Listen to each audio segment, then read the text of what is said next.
Secretos de guerra. La guerra del Golfo, Operación Tormenta del Desierto.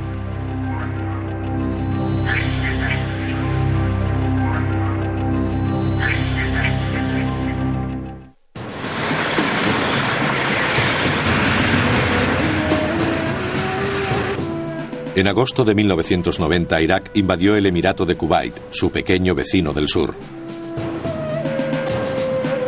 El mundo observó con horror cómo el ejército de Saddam Hussein saqueaba las riquezas de la ciudad de Kuwait.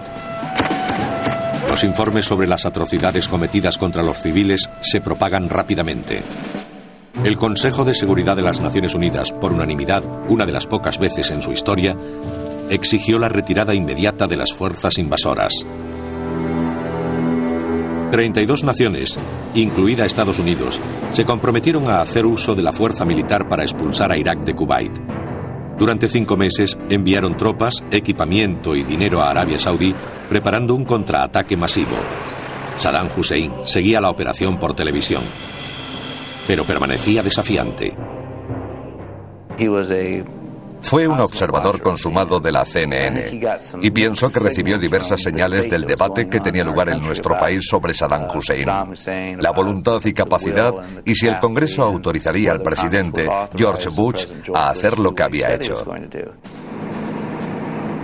De hecho, Saddam Hussein había contado con una débil respuesta por parte de Estados Unidos cuando invadió Kuwait. Aún éramos una nación considerada por la mayor parte del mundo como una amenaza sin fundamento, obsesionada con el síndrome post-Vietnam, por el que la mayoría de los presidentes desde entonces no han estado dispuestos a utilizar el poder de Estados Unidos para intervenir en los asuntos conflictivos que ocurren por todo el mundo. Por ello, sospecho que Saddam Hussein pensó que Estados Unidos nunca acudiría en ayuda de un pequeño país como Kuwait. El gobierno de Estados Unidos pensaba que Saddam había errado al predecir su respuesta e hizo un último intento para asegurarle que iba en serio. El 9 de enero de 1991, el presidente Bush envió al secretario de Estado James Baker a Ginebra, Suiza, para una reunión urgente con el ministro iraquí de Asuntos Exteriores, Tariq Aziz. En su cartera, Baker llevaba una carta del presidente de Estados Unidos para el presidente iraquí, Saddam Hussein, con una advertencia final: salga de Kuwait o será expulsado.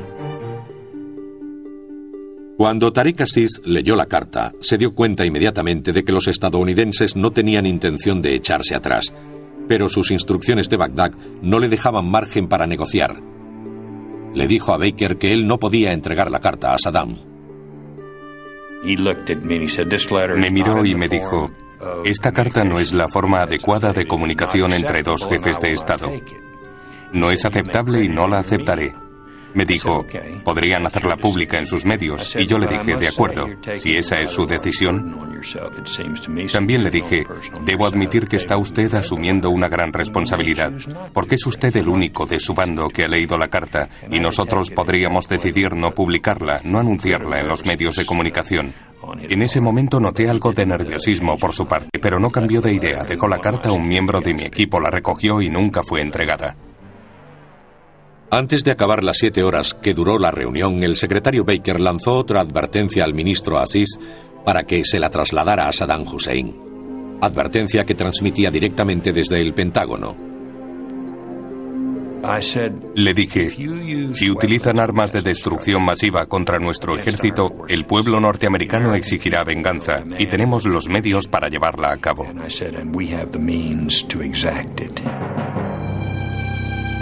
La equivocada previsión de Saddam Hussein respecto a la reacción de Estados Unidos fue su primer y más dañino error en la guerra del Golfo.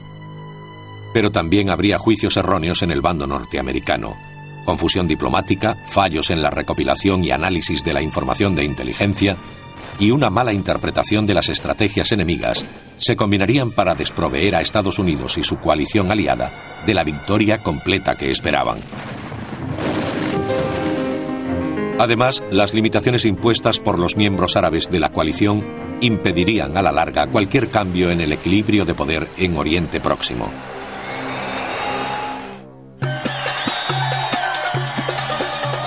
En el verano de 1990, el brutal dictador de Irak, Saddam Hussein, necesitaba dinero desesperadamente para financiar su régimen.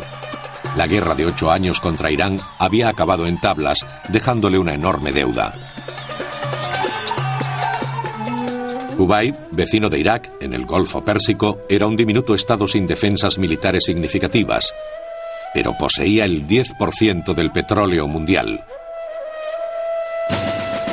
Saddam se había enfrentado durante mucho tiempo a los kuwaitíes y a otros estados árabes y pensaba que estaban en deuda con él por mantener a Irán a raya. También los culpaba de inundar el mercado con petróleo barato que hacía caer los precios, lo que agravaba sus problemas. Durante julio de 1990, fotografías de reconocimiento tomadas por un satélite de la CIA mostraban al ejército iraquí agrupándose junto a la frontera de Kuwait. El contingente era lo bastante grande no solo para tomar Kuwait, sino también para barrer toda Arabia Saudí. Pese a todo, el informe de la CIA no sirvió para alarmar a los responsables de la Casa Blanca y del Departamento de Estado. En Washington, en el Departamento de Estado y en la Casa Blanca, se asumió que lo que Saddam estaba haciendo era representar una gran farsa. Vieron las tropas que estaban siendo reunidas junto a la frontera, vieron los camiones, lo vieron todo, y actuaron con la convicción de que se trataba de un engaño. Sin embargo, la CIA no era de la misma opinión. Los líderes árabes también tuvieron sus dudas. El 24 de julio de 1990 enviaron al presidente egipcio Hosni Mubarak a Bagdad. Allí, en una reunión cara a cara con Saddam Hussein, este le aseguró que no invadiría Kuwait. Tras la reunión, Mubarak telefoneó inmediatamente a la Casa Blanca para informar de que Kuwait estaba a salvo. Saddam mentía. Al día siguiente, la embajadora de Estados Unidos en Irak, April Glaspie, fue convocada de improviso para reunirse con Saddam en su palacio en Bagdad. Él le preguntó cuál era la posición de Estados Unidos respecto a sus diferencias con Kuwait. Glaspie dejó a Saddam con la equivocada impresión de que Estados Unidos lo consideraba un problema árabe y no intervendría en una guerra entre estados árabes. April Glaspie lo hizo mal. Cabe argumentar que con una experiencia de 20 años podría haber sido más dura con Saddam, pero hay que recordar que esta fue la primera reunión que tuvo con él. Ningún embajador había sido convocado anteriormente. Acudió allí sin instrucciones y le dijo que Estados Unidos no adoptaría una postura respecto a la disputa con Kuwait, más bien quería que acabara pacíficamente. Después de la reunión, Glaspie envió un telegrama al Departamento de Estado. Informó que Saddam no quería contrariar a Estados Unidos y que deberían evitar los insultos o las críticas públicas a Irak mientras los árabes arreglaban el asunto.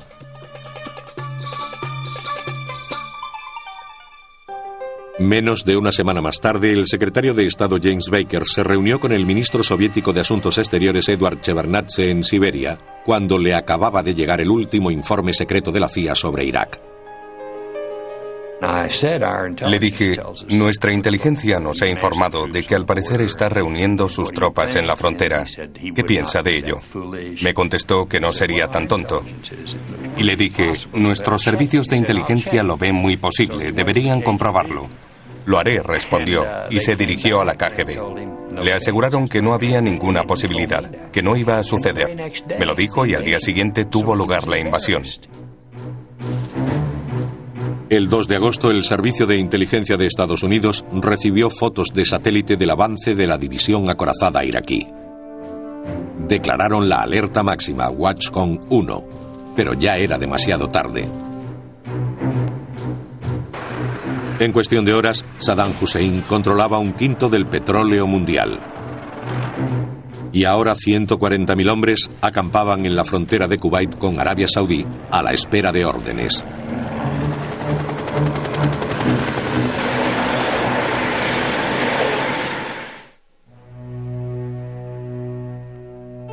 El 6 de agosto de 1990, el presidente Bush envió al secretario de Defensa Dick Cheney y al general Norman Chwarkov, comandante de las Fuerzas Armadas en el Golfo Pérsico, a Arabia Saudí.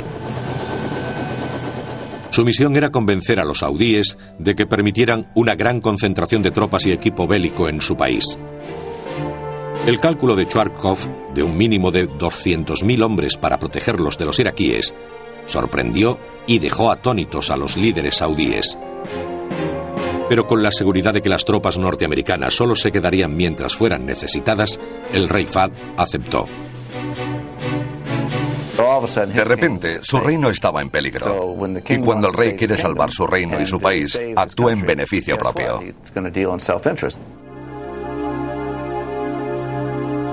Con la notable excepción de Jordania, los otros estados árabes se unieron para apoyar a la coalición, pero con dos condiciones significativas.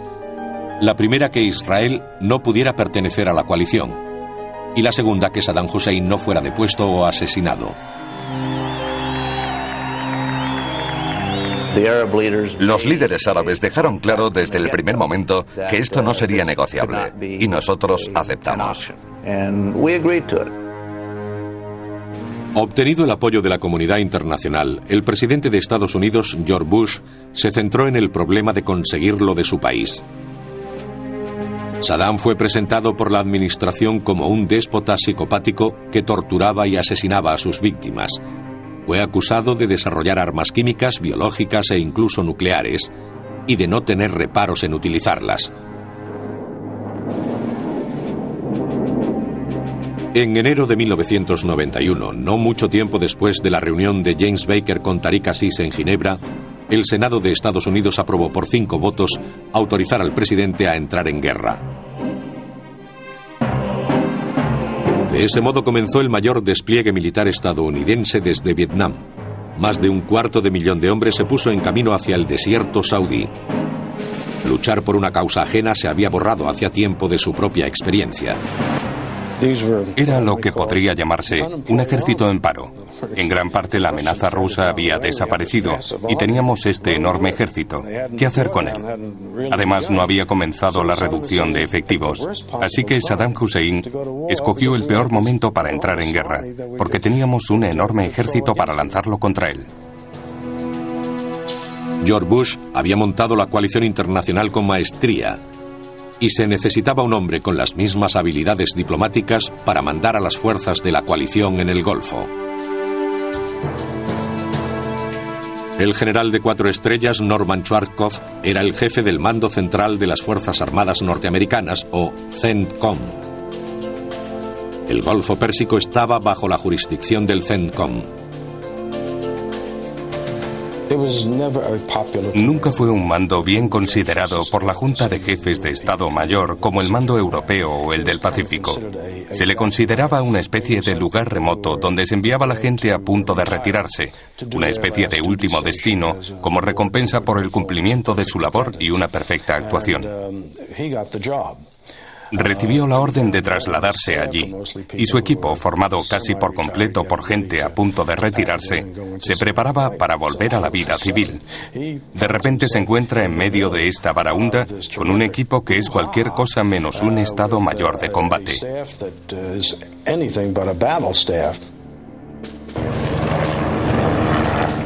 Las tropas estadounidenses se habían trasladado a Arabia Saudí con el propósito anunciado de defender al país de futuras agresiones iraquíes. Pero la mayoría de jefes creían que era solo cuestión de tiempo el hecho de que el presidente Bush diese la orden de atacar y expulsar a Saddam de Kuwait y quizá incluso de invadir Irak. Allí hacía falta un plan para estar preparados cuando se diera la orden. El responsable de aprobar ese plan, el general Schwarzkopf, conocía las limitaciones de su equipo. Solo unas cuantas semanas después de la invasión iraquí en Kuwait, había pedido ayuda al Pentágono. Un pequeño grupo de estrategas, apodados los Caballeros Jedi, fue enviado al cuartel general del CENTCOM en Riad, Arabia Saudí. Allí trabajaron en secreto en la que se conoce como la habitación que no existió. En octubre de 1990, 2 meses después de la invasión iraquí, el presidente de la Junta de Jefes de Estado Mayor, Colin Powell, informó al general Schwarzkopf de que el presidente Bush quería ver su plan ofensivo. El comandante del CENTCOM no estaba contento con el trabajo que habían hecho sus caballeros Jedi, pero ante la insistencia de Powell envió a su equipo a Washington para informar al Pentágono y a la Casa Blanca. El plan fijaba un bombardeo estratégico de 10 días a 2 semanas sobre Irak. Si eso no doblegaba al régimen de Saddam, lo siguiente sería un bombardeo táctico de 7 a 10 días contra las tropas iraquíes en Kuwait. Todo ello seguido del ataque por tierra. Los jefes del Pentágono no criticaron el plan de ataque aéreo, pero la firma de Schwarzkopf en la ofensiva terrestre era otra historia. Su plan se basaba en el ataque frontal directo, es decir, atacar a los iraquíes que se encontraban atrincherados. En el Pentágono quedaron asombrados cuando se les presentó la posibilidad de este ataque directo. El jefe del cuerpo de marines dijo: «Dios mío, esto va a ser otro Tarawa», refiriéndose a una de las batallas más sangrientas de la Guerra del Pacífico. A pesar de la reacción negativa del Pentágono, el plan se presentó al día siguiente al presidente Bush. Estaba claro que iba a ser un enfrentamiento muy duro, con muchas bajas. El tipo de combate para el que el pueblo norteamericano aún no estaba preparado, para ser nuestra primera intervención en el extranjero después de Vietnam.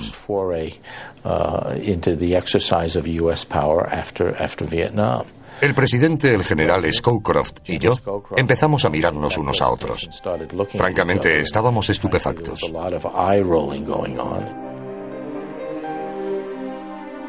Algunos en el Pentágono creían que el general Colin Powell había perdido la cabeza al permitir que un plan tan deficiente llegara al despacho oval. El presidente de los jefes de Estado Mayor no era muy partidario de enviar tropas para combatir en Oriente Próximo. Si hubiera estado realmente decidido a entrar en guerra con Irak, nunca hubiera permitido que Schwarzkopf presentara un plan así. Se trata de una vieja táctica del Pentágono. Si uno no quiere participar en una acción militar, presenta el plan a sus superiores civiles y dice: bueno, podemos hacer esto, y nos costará tantos miles de bajas, y tendremos todas estas consecuencias políticas a nivel nacional. Pero si es lo que quieren, podemos hacerlo. Llegados a ese punto, se supone que un civil rechazará el plan. El presidente Bush desestimó el plan, pero su consejero de seguridad ordenó que se diseñara uno nuevo, uno que garantizara una menor pérdida de vidas estadounidenses. Schwarzkopf informó a Colin Powell que para llevar a cabo tal plan necesitaría más hombres de los 250.000 ya asignados, al menos el doble. Entretanto, la sesión informativa de la Casa Blanca había provocado que el secretario de Defensa, Dick Cheney, perdiera la fe en sus comandantes del CENTCOM y empezó a desarrollar un plan secreto por su cuenta.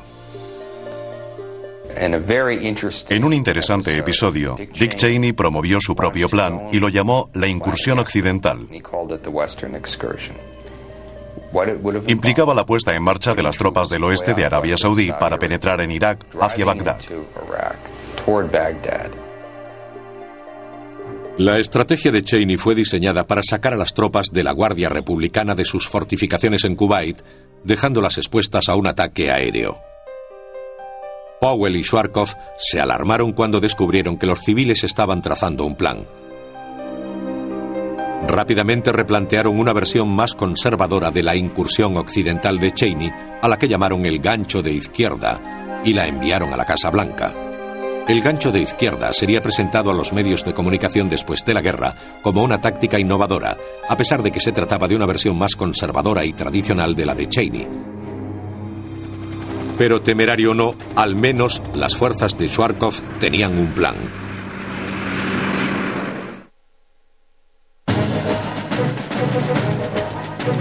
Tormenta del Desierto comenzó con un engaño. La noche del 17 de enero de 1991, la aviación de los Estados Unidos lanzó vuelos no tripulados a espacio aéreo iraquí. El falso ataque activó el sistema de radar antiaéreo de Irak, pero al hacerlo, reveló la localización de los radares para destruirlos mediante un ataque aéreo. A continuación tuvo lugar una masiva ofensiva de aviones de la coalición. Ignorando los emplazamientos iraquíes en Kuwait, los reactores volaron hacia el norte para atacar los centros de mando y comunicación iraquíes. Aviones equipados con sistemas AWACS dirigieron el ataque. Una vez que las defensas antiaéreas iraquíes quedaron inutilizadas, la coalición fue contra las fábricas de armas químicas y de misiles Scud. La Marina estadounidense esperaba lanzar misiles de crucero Tomahawk contra Bagdad, pero los sistemas de guía necesitan variaciones topográficas o referencias para dirigirlos. Los llanos y monótonos desiertos de Arabia Saudí y Kuwait apenas ofrecían variaciones del terreno, así que los Tomahawks fueron programados en secreto para sobrevolar una cadena montañosa iraní y girar luego hacia Bagdad. Los iraníes no estaban informados y si se dieron cuenta nunca lo mencionaron.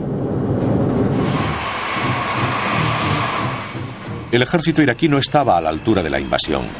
Las primeras 24 horas de ataques aliados marcaron la pauta del mes largo de incursiones.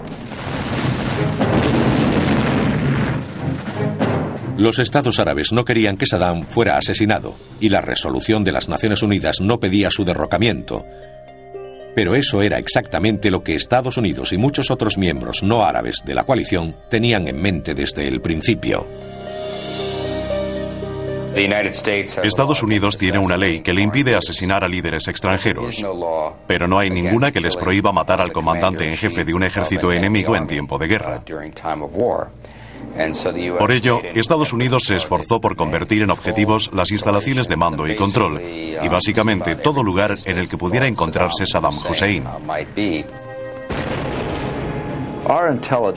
Nuestra información sobre Saddam Hussein, sus intenciones, dónde vivía, dónde se encontraban sus refugios subterráneos y todo eso era muy pobre. Trabajábamos con los israelíes, pero tampoco tenían buena información.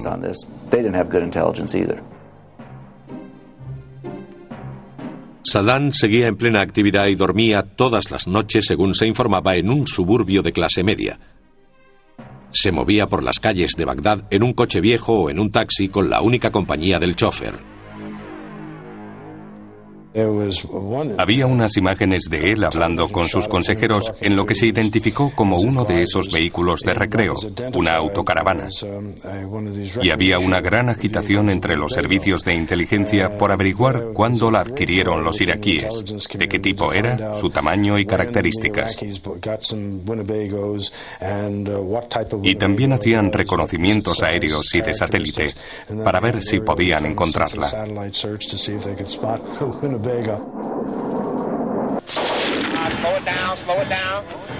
Saddam no se hacía ilusiones sobre su capacidad para vencer a los norteamericanos en enfrentamiento directo, pero creía que si políticamente pulsaba las teclas adecuadas, podría romper la frágil coalición y aislar a Estados Unidos, una vez más, como único combatiente en una guerra extranjera. 4, 3, 2, 1. La derrota de su fuerza aérea había sido rápida y decisiva, pero ahora Saddam tenía una buena jugada. Ignorando el enorme ejército preparado para atacarle, comenzó a lanzar misiles Scud contra Israel.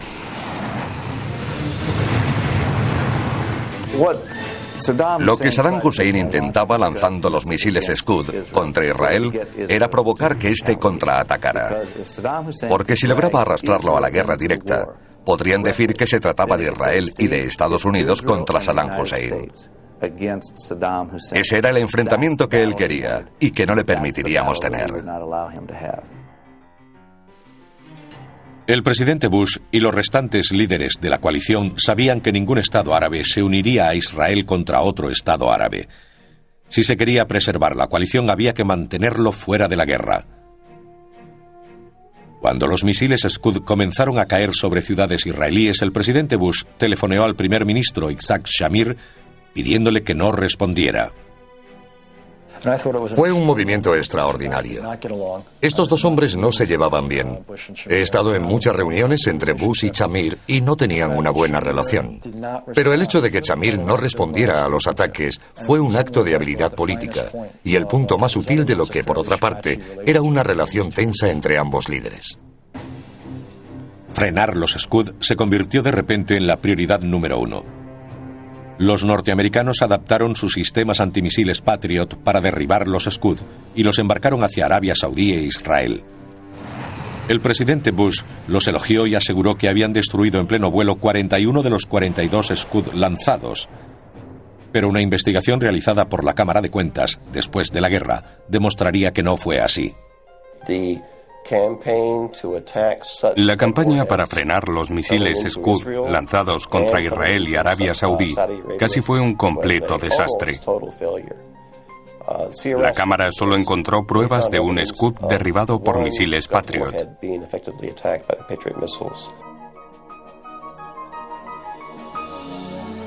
El Servicio de Inteligencia del Departamento de Defensa tenía fotos de satélite que mostraban la posición de 28 plataformas de lanzamiento de hormigón, orientadas hacia Israel, que fueron bombardeadas implacablemente. El problema era que los iraquíes no las utilizaban. En vez de ello, confiaban en docenas de lanzaderas portátiles que se mantenían, como Saddam Hussein, en constante movimiento. La inteligencia de Estados Unidos era incapaz de localizar e incluso contar las lanzaderas móviles. Equipos de fuerzas especiales británicas y la Delta Force norteamericana fueron enviadas a registrar el desierto en busca de lanzaderas de Scud, pero no tuvieron éxito. Los norteamericanos tenían tanto empeño en mantener fuera de la guerra a Israel que se esforzaron por convencerlo de que estaban destruyendo las lanzaderas de Scud, incluso cuando no podían encontrarlas. La campaña antilanzadera se hizo de una forma tan obvia que los radares israelíes podían detectar a los aviones estadounidenses sobrevolando las zonas de lanzamiento en busca de Scud de vez en cuando, y luego dejaban caer unas cuantas bombas para hacer algo de ruido, para que los israelíes supieran que seguíamos en ello. Trabajábamos duro, pero lo hacíamos muy mal. Estados Unidos incluso ocultó secretos a Arabia Saudí, como el hecho de que Israel facilitaba a la coalición discretamente tanques antiminas. Aviones estadounidenses los recogían en Israel, los repintaban con identificaciones del cuerpo de marines y volaban dando un rodeo hacia Arabia Saudí para hacer la entrega. Hubo un momento en que uno de los oficiales estadounidenses se sintió obligado a transmitir esta información a los saudíes y les dijo: tenemos algunos equipos que podemos compartir con ustedes, pero vienen de un país que no está en sus mapas. El oficial saudí le contestó: no nos importa, al menos podremos conocer a nuestros nietos.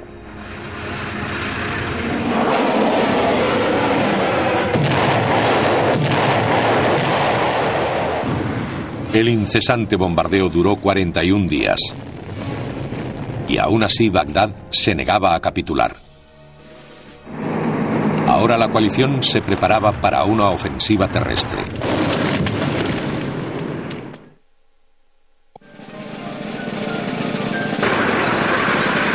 Los líderes de la coalición no ansiaban entrar en combate con la cacareada Guardia Republicana de Saddam.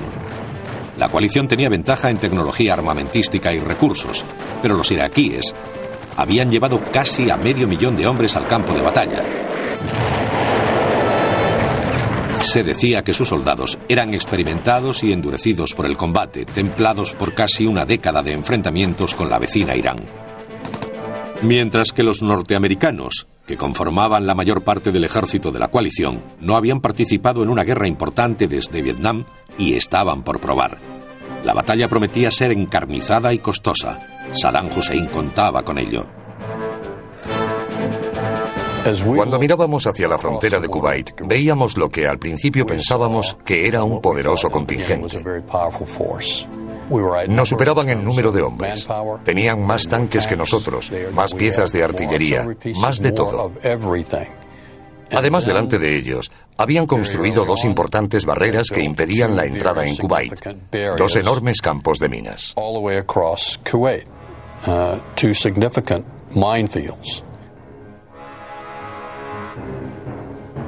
Las tropas de la coalición temían la amenaza de una guerra química. Las tropas norteamericanas no tenían ninguna experiencia con armas químicas. No habían sido gaseadas desde la Primera Guerra Mundial. La guerra química le daba otra dimensión. Sabes que son terribles y que pueden matarte. Por supuesto no puede verse, lo que añade un elemento a temer, además del miedo normal que se experimenta en combate. Sabíamos que los trajes de protección que llevamos nos cubrirían. Pero cuando se vive en ese ambiente, tarde o temprano se produce una fisura en la barrera protectora. Supongamos que alguien resulta herido. ¿Cómo se cuida a un herido en un ambiente químico? La dificultad se multiplica por 1000. El plan original de Saddam Hussein era combatir como lo había hecho contra Irán, atrapando a las fuerzas atacantes en campos de minas y abriendo fuego de artillería contra ellas. De este modo, serían fácilmente diezmadas y a continuación podría lanzar un contraataque. Saddam pensaba que una vez que Estados Unidos empezara a sufrir bajas, aumentarían las protestas contra la guerra en Norteamérica, forzando a George Bush a retirar sus tropas. Entonces Saddam podría quedarse con todo lo que había ocupado. El líder iraquí aguijoneaba a sus adversarios, diciéndoles que se enfrentaban a la madre de todas las batallas en el desierto. El único problema era que los norteamericanos no atacaban, bombardeaban, y el bombardeo comenzaba a doler. Decidió obligar a los norteamericanos a atacar según le convenía, lanzando una semiofensiva sobre Arabia Saudí. El 29 de enero de 1991, el ejército iraquí cruzó la frontera de Arabia Saudí y atacó el pueblo de Khafji, al norte del país. Khafji estaba vacío. Los saudíes lo habían evacuado al principio de la guerra, pero ahora pedían a los norteamericanos que les ayudaran a recuperarlo. La batalla por Khafji estaba destinada a ser el enfrentamiento más importante de la Guerra del Golfo.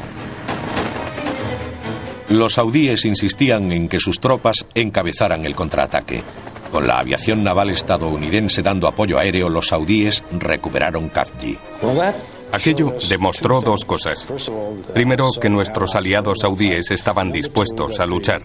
Y segundo, que los iraquíes no eran tan buenos como se pensaba. En vez de ese ejército endurecido en el combate contra los iraníes, resultaron no ser especialmente buenos. Aprendí mucho de la batalla de Khafji. Sobre todo que si le rompes la nariz a los iraquíes en el primer asalto, no intentan el segundo. Aprendí que no podía avanzar, disparar y comunicarse al mismo tiempo. Sospechaba que después de lo de Khafji no se atreverían, pero solo era un presentimiento. Las lecciones de Khafji fueron muy claras para los marines que habían combatido allí, pero su significado era ignorado en su mayor parte por el general Norman Chwarkov y la plana mayor del CENTCOM mientras preparaban la ofensiva terrestre principal en Kuwait. El plan de los caballeros Jedi requería 2 divisiones de marines para atacar y combatir en el centro de las fortificaciones iraquíes. Una vez que comenzara la batalla, unidades francesas y estadounidenses aerotransportadas, unos 650 kilómetros al oeste, empezarían a rodear el campo de batalla. Un día después, el 7º Cuerpo, formado por 5 divisiones anglo-norteamericanas, realizaría una maniobra envolvente a lo largo de cientos de kilómetros de desierto. Un gancho de izquierda para atrapar y destruir a la Guardia Republicana. Antes del amanecer del 24 de febrero de 1991, 2 divisiones de marines entraron en Kuwait y atacaron el corazón de las defensas iraquíes. Tras largos meses de preparación, la campaña terrestre de la coalición para liberar Kuwait estaba en marcha.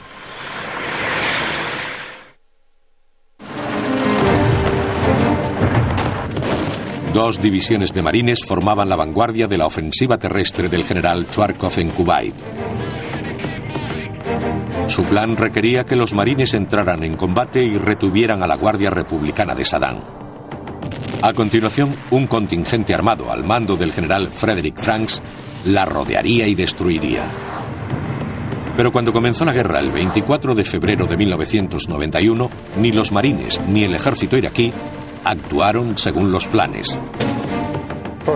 En primer lugar, hay que comprender que la misión que se me encomendó era liberar Kuwait. No me dijeron nada de jugar con los iraquíes. No me dijeron nada de entretenerlos durante un tiempo, mientras el ejército atacaba por el oeste. La misión era liberar a Kuwait, y lo hicimos en 3 días. Llega el día señalado y los marines atacan. Atraviesan las filas iraquíes como si fueran mantequilla, por 2 motivos. Primero, muchos iraquíes no querían combatir. Y segundo, habían recibido órdenes de retroceder. En menos de 39 horas desde el comienzo del ataque, el servicio de inteligencia es informado por la resistencia kuwaití de que el ejército está en franca retirada. El enfrentamiento había terminado, pero el gancho de izquierda de Schwarzkopf aún tenía que ser lanzado. El plan requería que el ejército lanzara el ataque en el desierto occidental al día siguiente. Y por supuesto, actuando un día más tarde, llegaban con retraso. Como resultado, el 50% del ejército iraquí logró escapar. Lo mejor de las fuerzas iraquíes, con sus armas y equipos, cruzó la línea Tigris-Éufrates y salió de Kuwait sin un rasguño. El declarado y principal objetivo de la coalición respaldado por la ONU era liberar Kuwait.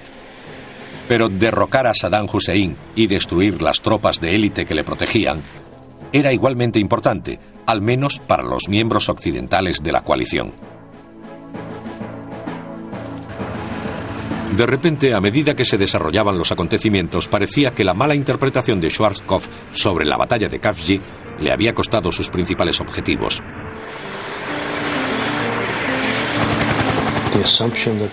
Schwarzkopf suponía que los iraquíes lucharían. Al final del proceso, nunca cuestionó aquella suposición. Y sin embargo, era errónea, porque iban a retirarse. Como no se lo cuestionó, no diseñó un plan alternativo. Cuando los iraquíes retrocedieron, no tenía un plan para atraparlos. Fue una gran equivocación. Los norteamericanos estaban eufóricos con la victoria, pero quizá más aliviados de que Saddam Hussein no hubiera utilizado sus armas de destrucción masiva. El ataque químico no se produjo, llevando a algunos a creer que la amenaza de James Baker a Tariq Aziz había surtido efecto. Capturamos a un comandante iraquí, o se rindió. Y durante el interrogatorio le preguntamos si utilizaría armas químicas. Y aquel oficial dijo: no utilizaría armas químicas contra vosotros porque destruiríais a mi familia en Irak si lo hiciera.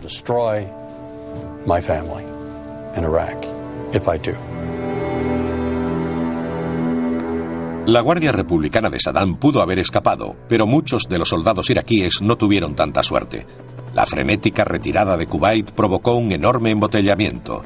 Los camiones atascados eran objetivos sencillos para los aviones de la coalición, en la que se conoció como la carretera de la muerte. Volvían a Bagdad por una sola carretera.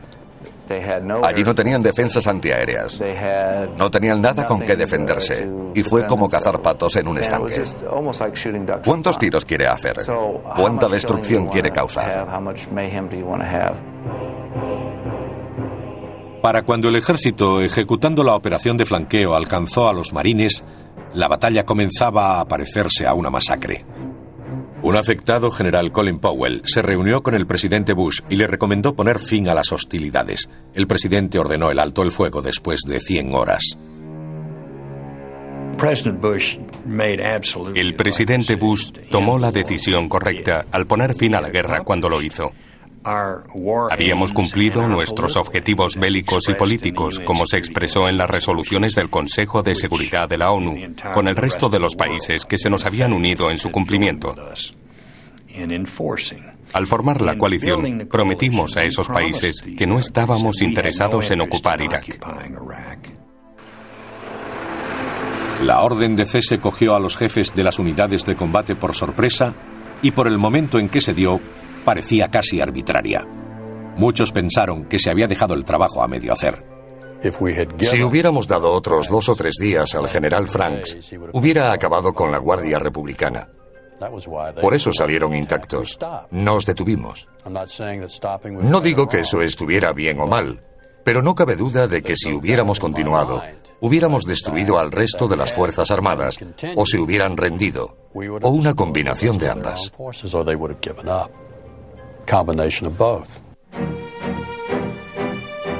Pero gran parte de la Guardia Republicana escapó intacta, y en las semanas siguientes al cese de hostilidades jugó un papel principal en la represión de los levantamientos internos contra el régimen de Saddam. Y lo hicieron con la inconsciente aprobación del presidente Bush y sus generales. En las negociaciones de alto el fuego en Safwan, mientras los aviones aliados patrullaban los cielos de Irak, los generales iraquíes solicitaron autorización para que pudieran volar sus helicópteros. El general Schwarzkopf aprobó la petición y amplió su permiso a helicópteros artillados. El Departamento de Estado, el Pentágono y la Casa Blanca nunca dieron a Schwarzkopf ninguna instrucción. Y según sabía, el final diplomático de la guerra no era asunto suyo. A consecuencia del fracaso de la coalición para derrocar a Saddam, el presidente Bush esperaba que las insurrecciones de los chiíes y los kurdos triunfaran donde ellos habían fallado. Pero su propio jefe de operaciones había permitido escapar a la Guardia Republicana, proporcionando a Saddam Hussein los medios necesarios para protegerse. Los únicos errores que cometimos fueron no obligar al propio Saddam a venir hasta Safwan para firmar el documento de rendición o en cualquier otra parte.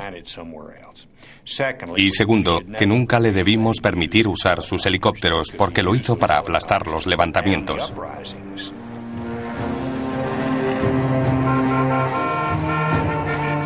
Mientras se filtraban los informes de inteligencia enviados a Washington, emergía una realidad inquietante. Kuwait era libre de nuevo, pero el equilibrio de poder en Oriente Próximo no había cambiado significativamente. Irak, aunque seriamente dañado, seguía siendo una amenaza para la región y el mundo, y Saddam Hussein permanecía en el poder. Todos nuestros aliados árabes que nos habían dicho que no sobreviviría a una derrota de tal magnitud se equivocaron. Nosotros no esperábamos que sobreviviera, y nos equivocamos. Muchos se preguntaron por qué la coalición no había invadido Irak y juzgado al hombre que consideraban un criminal de guerra. Todavía se tiene el concepto equivocado de que, de algún modo, podríamos haber capturado a Saddam Hussein. Sí, pero nos habría costado una enorme pérdida de vidas norteamericanas. Nadie lo aconsejaba, ni en el despacho Oval, ni en toda la cadena de mando militar. Ninguno de nuestros socios de la coalición nos hubiera apoyado. Quizás los británicos, pero nadie más. Y si lo hubiéramos hecho, se habría tratado de Estados Unidos invadiendo un país árabe, en vez de un esfuerzo estadounidense por liberar a un país que ha sido invadido. Es probable que nunca hubiéramos encontrado a Saddam si hubiéramos entrado en Bagdad. Aún lo estaríamos buscando. Saddam Hussein había apostado que los Estados Unidos, aún afectados por la experiencia de Vietnam, no se implicarían en otra guerra extranjera, especialmente en el inestable Oriente Próximo. Pero George Bush y sus generales ansiaban la victoria y una oportunidad para conjurar, de una vez, los fantasmas de Vietnam y asumir el papel de única superpotencia mundial. Pero quizá fueron demasiado impacientes y se marcharon antes de tiempo. Porque mientras Kuwait era liberado, un impenitente Saddam Hussein seguía gobernando en Bagdad, e Irak continuaba siendo una amenaza para la zona.